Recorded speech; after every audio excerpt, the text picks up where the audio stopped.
अज्ञानतिमिरान्धस्य ज्ञानाञ्जनशलाकयः चक्षुरुन्मिलितं येन तस्मै श्रीगुरुवे नमः। हरे कृष्णा। आज गीता श्रृंखला के सत्र क्रमांक 409 में आप सभी भक्तों का हार्दिक स्वागत है।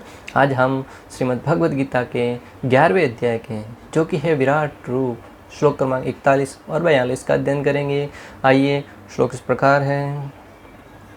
सखेति मत्वा प्रज्वं यदवक्तं हे कृष्ण हे यादव हे सखेति अजानता महिमानं तवेदं मया प्रमादात् प्रणयेन वापि यच्छावहासार्थं सत्कृतोऽसि विहारस्य संभोजनेषु एको त्वपश्युत ततः समक्षं ततः साक्षमय त्वम् अहं प्रमेयम्।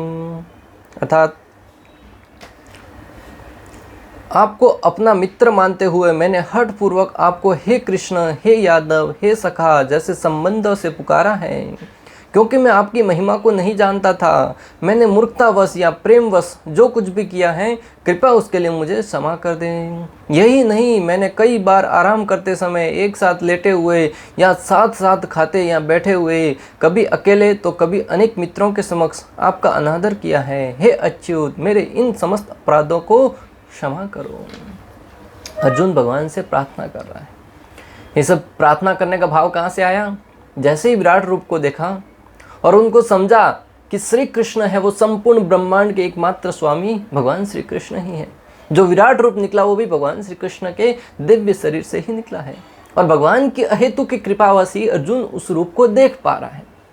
तो अर्जुन को उस समय भगवान के ऐश्वर्य भाव का अनुभव होता है कि मैं जिसके साथ बैठता था, खेलता था, खाता था और अनेक प्रकार के हास्य प्रयास करता था, वो कोई साधारण मित्र नहीं है, वो तो संपूर्ण ब्रह्मांड के एकमात्र स्वामी है। जब हमें मालूम पड़े कि हमारे मित्र या हमारा कोई संबंधी है वो परम ईश्वर है, तो हमें कैसा अनुभव होगा भक्तों? जिसके साथ हम हास्य प्रयास करते थे, खेलते उठते समय। अरे भगवान तो छोड़ो, जब किसी व्यक्ति को मालूम पड़ता है कि उसका परिजन है वो कोई बड़े पद पर स्थित है, किसी नेता के पद पर है या किसी सरकारी नौकरी में किसी उच्च पद पर है, तो उसको भी गर्वित महसूस होता है और उसके साथ थोड़ा सा सहज हो जाता है, उसको सम्मान की दृष्टि से देखता है। बचपन के साथ जिसके साथ खेलता आया है, भले उसका मित्र है, परंतु उस समय उसका सम्मान करने का भाव स्वतः ही हृदय में जागृत हो जाता है। यहाँ पे अर्जुन भी वही कर रहे हैं। भगवान श्री कृष्ण से निवेदन करते हैं, प्रार्थना करते हैं कि हे कृष्ण, हे भगवान, आज तक मैंने अनजाने में, अज्ञानता में आपको हे कृष्ण हे यादव ऐसे अनेक नामों से पुकारा है, अतः मुझे मेरी उस दृष्टता के लिए मुझे क्षमा कर देना। अपने मित्र श्री कृष्ण को सहस्त्र शीर्ष आदि लक्षण से युक्त देखकर उनकी स्तुति करके प्रणाम करके अर्जुन अब सख्य मिश्रित ऐश्वर्य ज्ञान से उनके अन्य करते हैं। इन दो श्लोकों में भगवान के अभी तक सखा भाव था, उसमें जो जो व्यवहार किया था उसके लिए अर्जुन है वो भगवान से क्षमा याचना करते हुए क्षमा करने के लिए निवेदन करते हैं।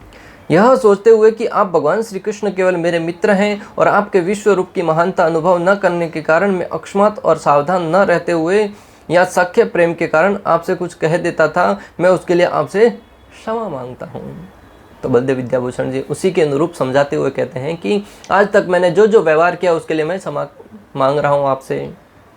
भक्तों, कोई व्यक्ति किसी के प्रति अपराध क्यों न कर ले, परंतु अंत में जाके जब वो क्षमा याचना करता है कि मुझे क्षमा कर दो, तो जो श्रेष्ठ पुरुष है, जो महान पुरुष है, वो उस व्यक्ति की गलतियों को नज़रअंदाज करते हुए क्षमा कर देता है भक्तों। और यहाँ पे तो स्वयं भगवान है, और भगवान के सामने जाकर कोई अगर क्षमा याचना करेगा तो क्या भगवान उसे क्षमा नहीं करेंगे? भगवान का हृदय हो बहुत विशाल है भक्तों। रामायण का प्रसंग, जब विभीषण जी भगवान श्री रामचंद्र के श्री चरणों में जाकर उनसे निवेदन करते हैं कि मैं आपकी शरण में आया हूँ, तो भगवान सारे के सारे अपने रावण के प्रति जो उनका विवाद था, उनकी शत्रुता थी, उसको भूलकर विभीषण को अपने शरण में ले लेते हैं और यहाँ तक घोषणा करते हैं कि अगर रावण भी मेरी शरण में आकर मेरी शरणागति स्वीकार करेगा, मैं उसके सारे के सारे अपराध क्षमा करके शरण में ले लूँगा। और स्वयं कृष्ण ने तो भगवत गीता में घोषणा भी कर दी कि भक्तों सार्वजनिक मंच से कि सर्वधर्मान परित्यज्य माम एक शरणं व्रज अहम त्वाम सर्व पापेभ्यो मोक्षयिष्यामि मा शुचि। कि अगर कोई व्यक्ति सारे धर्मों का त्याग कर केवल मेरी शरण में आ जाता है तो उसको समस्त पापों से मुक्त कर दूंगा। शिशुपाल के कितने अपराधों को क्षमा किया भगवान ने। भगवान है वो 100 अपराध तक शिशुपाल को 99 अपराध तक क्षमा कर देते थे और हमेशा वो छूट जाता था, परंतु अंत में जब उन्होंने 100 अपराध पार कर दिए तब भगवान ने उसको मृत्यु के घाट पर उतारा और उसमें भी उसका ही हित था। तो भक्तों यहाँ पे हमें भगवान की महानता के विषय में समझना होगा कि भगवान कितने महान हैं। हमारे प्रति कोई व्यक्ति एक अपराध भी कर देना, अरे अच्छे से हमसे बात भी न करे ना, तो हमारे हृदय में उसके प्रति द्वेष उत्पन्न होने लगता है, ईर्ष्या उत्पन्न होने लगती है। परंतु भगवान के प्रति अनेक अपराध करने के उपरांत भी अगर भगवान की शरण में चले जाए तो भगवान उसे समस्त अपराधों को क्षमा करके उसे अपनी शरण में से ले लेते हैं। भक्तों यह है भगवान की महानता। फिर भला कौन व्यक्ति होगा जो भगवान श्री कृष्ण उस गोविंद की शरण में नहीं जाना चाहेगा, जो समस्त ऐश्वर्यों के आधार है। श्री कृष्ण आप क्या कहते थे, अगर मान लो कि भगवान श्री कृष्ण अर्जुन से कहें कि तुम किसके लिए क्षमा याचना करे, तुम कहते क्या थे पहले, तो अर्जुन कहते हैं कि मैं कहता था हे कृष्ण, हे यादव, हे मित्र। आचार्यगण कहते हैं कि भगवान को उनके नाम से या मित्र भाव से या ऐसे नामों से पुकारना अपराध माना जाता है, विशेष रूप से जो दास्य भाव में भक्ति कर रहा है। हम भगवान के दास हैं, उस अवस्था में भगवान श्री कृष्ण हमारे एकमात्र स्वामी हैं और हम उनके साथ सामान्य शिष्टाचार के साथ व्यवहार करेंगे, अपने मित्रों की भांति के हे मित्र, हे सखा, हे यादव उनके नाम से पुकारेंगे तो अपराध माना जाता है। यहाँ तक कि आपके देश के राजा को भी अगर नाम से पुकारेंगे तो राजा को जो उपाधि दी गई है उस नाम से पुकारना होता है।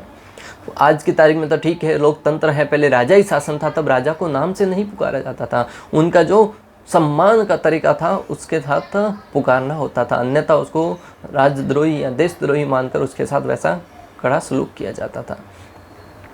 आचार्यगण समझाते हैं कि हम अगर दास्य भाव में तो हमें भगवान के साथ स्वामी के साथ व्यवहार करना चाहिए। जब तक कोई व्यक्ति सखा के भाव तक न आ जाए, माधुरी भाव तक न आ जाए, जब तक कोई वात्सल्य भाव तक न आ जाए, तब तक उसको भगवान के साथ स्वामी और सेवक के रूप में आदान प्रदान करना होगा। हालांकि अर्जुन है वो भगवान के सखा रूप में थे, परंतु अर्जुन हमें शिक्षा देने के लिए, हमें ज्ञान प्रदान करने के लिए इस प्रकार का निवेदन कर रहे हैं।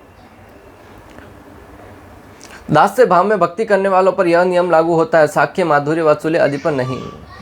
तो यहाँ पे जैसा कि उल्लेख आया है कि दास्य भाव में भक्ति करने वालों पर यह नियम लागू होता है कि भगवान को आप नाम से नहीं पुकार सकते, परंतु जो साख्य भाव में, वात्सल्य भाव में या माधुर्य भाव में भक्ति करते हैं उनके लिए ये नियम लागू नहीं होता है।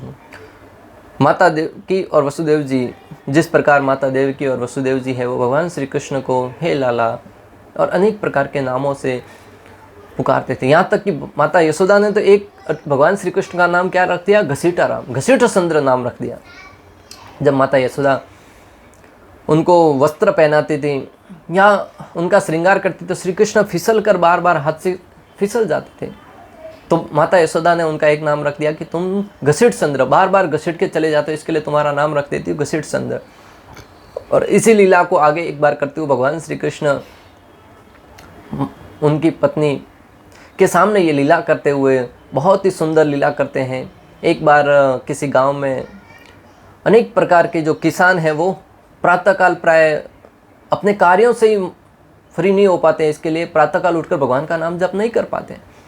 एक बार एक भक्त थे, वो उनको भक्ति के प्रति सचेत करने के लिए जाते हैं और उनसे निवेदन करते हैं कि आप सब अपना मनुष्य जीवन है वो व्यर्थ में गंवा रहे हैं।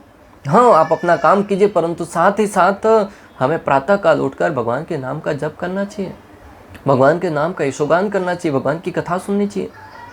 गाँव वालों ने कहा कि तुम फ्री बैठे हो, तुम्हारे पास कुछ काम है नहीं, हमें प्रातःकाल उठकर खेतों में जाना पड़ता है, काम करना पड़ता है, फिर हम कब भगवान का नाम ले, और अगर भगवान का नाम लेने बैठ गए तो बच्चे भूखे मर जाएंगे, खेत में काम कब करेंगे।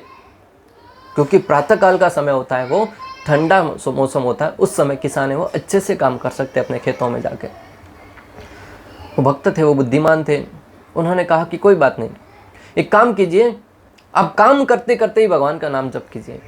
हरे कृष्ण महामंत्र सिखाया परंतु इतना लंबा हरे कृष्णा कृष्णा कृष्णा हरे हरे, हरे राम राम राम हरे हरे, इतना मंत्र, लंबा मंत्र उस गांव वालों को याद नहीं रह रहा था। तब उस भक्त ने सोचा कि कोई बात नहीं, इतना लंबा मंत्र याद नहीं रहता, मात्र इतना करो, कृष्ण चंद्र कृष्ण चंद्र कृष्ण चंद्र, ये नाम जप करते जाओ, अपना काम करते जाओ। नाम मुख से लेना है, काम हाथ से करना है, काम होता जाएगा और मन में कोई और अन्य ख्याल भी नहीं आएगा। उस किसानों ने ऐसा ही निश्चय किया। एक किसान अपने खेत में गया, बार बार कृष्ण चंद्र कृष्ण चंद्र कृष्ण चंद्र नाम उच्चारण करने लगा। दोपहर को उसकी पत्नी भोजन लेके आई। पत्नी ने निवेदन किया कि स्वामी जी भोजन कर लीजिए, पतिदेव भोजन कर लो। जैसे ही पतिदेव भोजन करने के लिए बैठे, बोले कि मैं भोजन करने बैठ गया तो मेरे मुख से जब ये नाम बोलना रुक जाएगा तो मैं भोजन के बाद वो नाम को नहीं याद कर पाऊंगा। बड़ी मुश्किल से तो नाम को याद किया है, एक काम कीजिए, मैं आज भोजन ही नहीं करूंगा। पत्नी अपने पति के प्रति बहुत ही सेवा भाव थी। पत्नी ने कहा एक काम कीजिए, जब तक आप भोजन करते तब तक उस नाम को मैं उच्चारण करती हूँ, और जब जैसे ही भोजन संपन्न होगा उसको पुनः आप उच्चारण करना प्रारंभ कर देना। पति ने कहा ठीक है। उसके पति है वो नाम भोजन करने लगे और पत्नी है वो कृष्ण चंद्र नाम उच्चारण करने लगी। माताओं का स्वभाव होता है भक्तों, जो घर में घटनाएं घटी है सास के साथ, ननद के साथ, वो अपने पति को बताने की या किसी अन्य की बातों को बताना। भोजन करते समय पत्नी भूल गई और मंत्र बोलना तो रुक गया और वो अपने घर की बातें बताने लगी। आज सास ने ऐसा कर दिया, ननद ने ऐसा कर दिया, भोजन ऐसे हुआ, ये हुआ। बातों बातों में इतने मग्न हो गए कि मंत्र तो भूल गए। जैसे ही भोजन संपन्न हुआ उसके पति को याद आया, अरे नाम का क्या हुआ। बड़ा याद करने का प्रयास किया परंतु नाम याद ही नहीं आ रहा था। अंत में बहुत दिमाग पे जोर देने पर उनको लगा कि वो मंत्र था वो घसीट संद्र ही था। वो घसीट संद्र नम मंत्र बोलते गए और काम पे जुट गए। उधर अपने धाम में भगवान श्री कृष्ण बैठे बैठे मुस्कुरा रहे थे। तब उनकी पत्नी ने सोचा कि भगवान बिना बात के क्यों मुस्कुरा रहे। भगवान से इसका कारण पूछा। भगवान ने कहा कि मेरा भक्त मेरे नाम का उच्चारण कर रहा है, जप कर रहा है। उनकी पत्नी ने देखा कि वो तो घसीट चंद्र नाम ले रहा है, वो कैसे आपका नाम का जप कर रहा है। बोले अगर आपको विश्वास नहीं तो आप जाके स्वयं उससे पूछ लीजिए कि किसके नाम का जप कर रहा है। उनकी पत्नी आई पृथ्वी पर, अपना भेष बदल कर उनके सामने पूछने लगी, अरे भाई किसके नाम का जप कर रहे हो। वो किसान पहले से परेशान था, बोले बात करने लग गया तो और नाम भूल जाऊंगा, इसलिए उसने उसकी तरफ ध्यान नहीं दिया। परंतु बार बार पूछने पर रुक्मिणी जी बार बार पूछती रही। तब उस व्यक्ति ने क्रोध में आकर कहा कि तुम्हारे पति का नाम जप करना, तुम्हें क्या करना है। रुक्मिणी जी को लगा कि हाँ ये तो मेरे पति का ही नाम जप कर रहा है। भगवान के पास जाके कहती है हाँ ये तुम्हारा ही नाम जप कर रहा था, परंतु बोले कि ये नाम तुम्हारा कब रखा, मुझे ही पता नहीं और उस व्यक्ति को पता है। तो भगवान सारी की सारी लीला कहते हैं कि इस प्रकार जब मैं घसीट जाता था माता यशोदा के हाथ से, तो उन्होंने घसीट चंद्र नाम रखा था। भक्तों मैं आपको जो बताना चाह रहा हूं कि जो भगवान है वो अपने भक्त का भाव देखते हैं। आप भक्ति कितनी गहराई से कर रहे हैं वो भाव देखते हैं भक्तों। आप विधि विधानों का अच्छे से पालन कर रहे हैं कि नहीं कर रहे हैं वो इतना महत्वपूर्ण नहीं, आपका भाव शुद्ध होना चाहिए, प्रेम भाव होना चाहिए, तब भगवान है वो प्रसन्न हो जाते हैं। द्वारकावासी वो जब भगवान श्री कृष्ण के ऐश्वर्य भाव को देखते थे तो हालांकि भगवान के प्रति ऐश्वर्य भाव होता था, परंतु जैसे ही थोड़े समय के बाद वो भूल जाते थे, पुनः अपने रिश्तेदार जैसा व्यवहार करने लगते थे। और वृंदावन वासी तो विशेष रूप से कभी भगवान को भगवान रूप में माने ही नहीं, उनको मित्र जैसा ही व्यवहार करते थे। उनके लिए ये सारे के सारे नियम है वो लागू नहीं होते हैं। साथ ही खेलते, शयन करते, बैठते और खाते समय परिहास के लिए मैंने आपका सत्कार नहीं किया। अर्जुन कहते हैं कि खेलते समय, सोते समय, परिहास करते समय मैंने आपका सत्कार नहीं किया, इसके लिए उसके लिए मुझे क्षमा कर दें। आप सत्यवाग व सरल हैं, परंतु व्यंजनात्मक प्रयोग के द्वारा मैंने अकेले में और अन्यों के समक्ष आपका अपमान किया है। जैसे आपसे बड़ा सत्यवादी और कोई नहीं, और कोई है ही नहीं। कई बार परिहास में जब भगवान कुछ बात बोलते थे तो अर्जुन कहते थे हाँ तुम्हारे जैसा तो सत्यवादी कोई है ही नहीं, तुम ही सत्य बोलते हो, हमेशा जो कहते हो तुम्हारे ही मनवाते हो। ऐसे अनेक प्रकार के हास्य प्रयास किए थे। वो अर्जुन सब है वो वर्णन करते हुए कहता है मैंने ऐसे ऐसे सारे के सारे वर्णन किए हैं, उन सब के लिए मुझे अभी पश्चाताप हो रहा है कि मैं आपको समझ नहीं पाया और आपके साथ एक मित्र के भांति व्यवहार करता रहा। परंतु अभी मुझे भय लग रहा है कि कहीं आप मेरे उस कार्यों के लिए मुझे दंडित तो नहीं करेंगे। और भगवान के साथ एक और अपराध किया था अर्जुन ने। जब भगवान श्री कृष्ण और अर्जुन है वो भगवान के द्वारका में गए धाम में, तभी वहाँ पे एक ब्राह्मण था, उसके अनेक पुत्रों की मृत्यु हो गई थी। लीला बहुत लंबी है, मैं मात्र सार रूप में बता रहा हूँ कि तभी वो ब्राह्मण है वो भगवान श्री कृष्ण के पास आके कहता है कि यहाँ पर राजा है वो अपने प्रजा का ठीक से पालन पोषण नहीं कर रहा और अपनी प्रजा का रक्षा करने में सक्षम नहीं है। तब भगवान ने उसका कारण पूछा, उन्होंने अपना व्यथा बताई कि मेरे एक एक करके सारे पुत्रों की मृत्यु होती है, और अगर किसी पिता की उपस्थिति में उसके पुत्र की मृत्यु होती है तो यहाँ तो उस राज्य का राजा है वो अपराधी माना जाता है कि उसके अपराधों के कारण ही हो रहा है, अन्यथा पिता के जीवित होते हुए पुत्र की मृत्यु नहीं होनी चाहिए। तो उस समय अर्जुन घोषणा करते हैं, अर्जुन प्रण लेते हैं कि मैं अब की बार तुम्हारे पुत्रों की रक्षा करूंगा। जब भगवान वहाँ पे खड़े तो अर्जुन को ऐसी दृष्टता करने की क्या आवश्यकता थी, परंतु अर्जुन कहते हैं कि मैं गांडीवधारी अर्जुन तुम्हारे पुत्र की रक्षा करूंगा। परंतु जब उसके पुत्र का जन्म होता है तो उसकी मृत्यु हो जाती है और अर्जुन है वो अग्नि समाधि लेने के लिए तैयार होते हैं। तब भगवान श्री कृष्ण अर्जुन को रथ पे बिठा के उस पुत्र को लेने के लिए भगवान श्री विष्णु के धाम तक जाते हैं और वहाँ से पुनः लेके आते हैं। तो अर्जुन कह रहे हैं कि मैंने उस समय भी आपके प्रति अपराध किया था, आपकी उपस्थिति में मैंने अपने गांडीव का बल है वो वहाँ पे प्रदर्शित करने का प्रयास किया था। जो कुछ भी मैंने कहा या बर्ताव किया जिससे अपराध उत्पन्न होता है उसके लिए मुझे क्षमा कर दीजिए। तो हम भी भगवान के सामने जाए तो प्रार्थना करना चाहिए, हे भगवान मैंने अनेक प्रकार के अपराध किए हैं, परंतु सबके लिए मुझे क्षमा करके मुझे आपकी शरण में ले लीजिए और मुझ पर कृपा कीजिए कि मैं आपकी भक्ति में ऐसा लग जाऊं कि मेरे हृदय से और कोई किसी के प्रति अपराध का भाव ही ना निकले, मैं किसी अन्य के प्रति अपराध की दृष्टि से देखूं ही नहीं। हे अच्युत, अर्थात अपराध को सहन करके भी आप मेरे मित्र बने रहते हैं, ऐसा इसलिए है क्योंकि आपका अथक्य प्रभाव है। यहाँ पे अच्युत शब्द का प्रयोग किया गया है। अच्युत के अनेक अर्थ निकलते हैं और भगवान के संदर्भ में तो कई अर्थ निकलते हैं। एक अच्युत का अर्थ है कि जो अपने भक्तों का कभी नाश नहीं होने देते, अपने भक्तों की रक्षा करने के लिए कभी पीछे नहीं हटते, यहाँ कभी भी चूकते नहीं हैं। परंतु यहाँ पर अर्जुन है वो भगवान से अच्युत का अर्थ इस प्रकार संबोधित करते हैं, अच्युत शब्द संबोधित करते हुए कहते हैं कि आपने मेरे अपराधों को सहन करते हुए भी मेरे मित्र बने रहे, अर्थात मुझे त्यागा नहीं आपने। आप अपने मित्रों की रक्षा करने या मित्रों के भाव को सहन करते हुए उनके साथ मित्रता का संबंध स्थापित रखने में कभी भी चूकते नहीं हैं। हम अगर एक पाँव भी भगवान के प्रति बढ़ाएंगे तो भगवान 1000 पाँव हमारी तरफ बढ़ाते हैं। भगवान कहते हैं मात्र तुम मेरा नाम तो जप करो, मुझे याद तो करो, स्मरण तो करो मेरी, फिर तुम देखो कि मैं तुम्हारी सहायता किस प्रकार करता हूँ। एक बार भी अगर कोई व्यक्ति भगवान के नाम का उच्चारण करता है, भगवान को प्रणाम करता है, भगवान की सेवा करता है तो भगवान उसके ऋणी हो जाते हैं। और सच्चे भाव से किया जाए तब तो फिर उसमें बात ही क्या है। जिसे भगवान ने अपना मान लिया हो उसे किसी भी सूरत में त्यागते नहीं हैं। भगवान अपने हर एक भक्त पर कृपा करते हैं। कृपा करने का तरीका अलग अलग हो सकता है। किसी व्यक्ति को अगर भगवान एक बार अपना स्वीकार कर लेना फिर उसे कभी नहीं त्यागते हैं। हाँ, हो सकता है कि भगवान की उसकी रक्षा करने का या उसकी सहायता करने का, उसके साथ आदान प्रदान करने का तरीका अलग अलग हो सकता है, परंतु भगवान कभी भी उसकी रक्षा करने से या उसके साथ आदान प्रदान करने से चूकते नहीं हैं। इसलिए अर्जुन भगवान को अच्युत कहकर संबोधित करता है।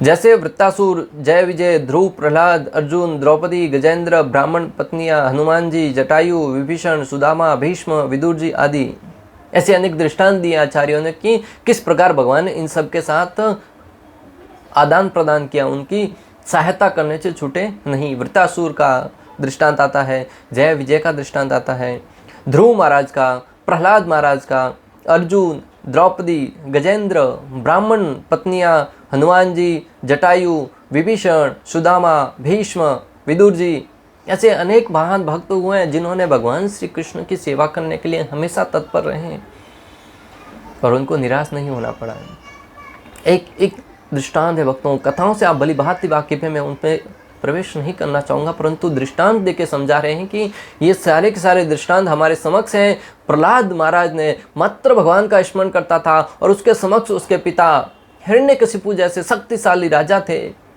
वो भी उनका कुछ नहीं बिगाड़ पाए। क्यों? श्री कृष्ण की उसके ऊपर कृपा थी।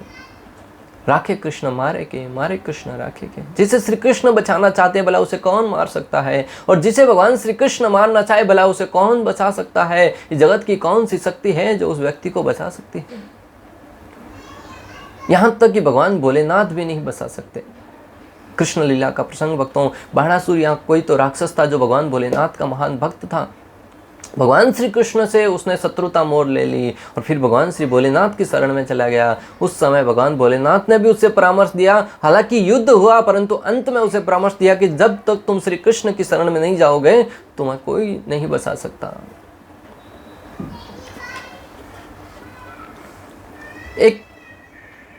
कई बार हमें जो प्राप्त हुआ है उसकी महिमा नहीं जानने के कारण उनके प्रति अपराध कर देते हैं। कई बार हमें जो प्राप्त हुआ है उसकी महिमा को नहीं जानने के कारण, उसके प्रभाव को नहीं जानने के कारण हम उसके प्रति अपराध कर बैठते हैं।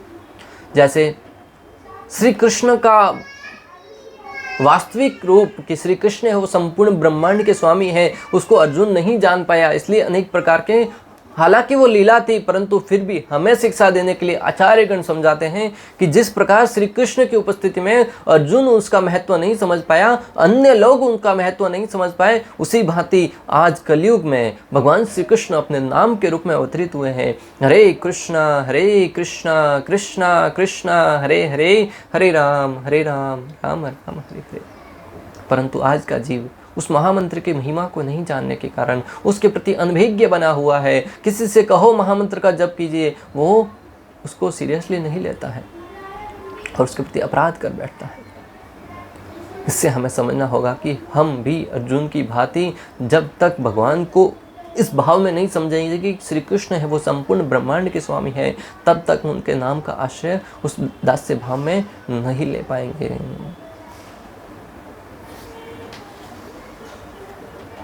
भगवान के मुखमंडल की तुलना कमल से करने पर भी अपराध हो जाता है, क्योंकि कमल तो सूख जाता है पर भगवान का मुख तो दिव्य है। यद्यपि अर्जुन विराट रूप का ऐश्वर्य देख चुका है किंतु वह श्री कृष्ण के साथ अपनी मैत्री नहीं भूल सका। कई बार हम भगवान श्री कृष्ण के मुखमंडल की तुलना कमल से करते हैं, परंतु फिर भी आचार्यगण कहते हैं कि भगवान का मुख है वो कमल से भी अत्यधिक गुना सुंदर है। कमल तो कुछ समय के बाद मुरझा जाता है, भगवान का सौंदर्य तो यथावत बना रहता है।